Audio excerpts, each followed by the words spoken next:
السلام علیکم۔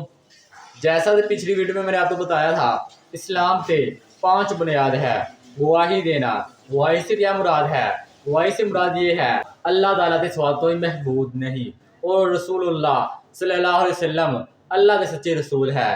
یعنی یہ ماننا زبان سے بھی اور دل سے بھی، یہ ماننا اللہ تعالیٰ کے سوا کوئی عبادت لائق نہیں، اور اللہ تعالیٰ ہر چیز پر قادر ہے، اور جو چاہے وہ کر سکتا ہے، اور جسے چاہے نواز دیتا ہے، جسے چاہے اسے عروج دے دیتا ہے، اور جسے چاہے زوال دے دیتا ہے۔ تو صرف اور صرف اللہ تعالیٰ کی ہی ذات ہے، اور اللہ تعالیٰ کی ذات پر بھروسہ اور یقین رکھنا، اور اس کے ساتھ ساتھ رسول اللہ صلی اللہ علیہ وسلم اللہ کے سچے رسول ہے، آخری رسول ہے، آخری نبی ہے، ان کے بعد کوئی نبی نہیں آئے گا، اور ان پر ایمان لانا تو یہ اسلام کا پہلا بنیاد ہے۔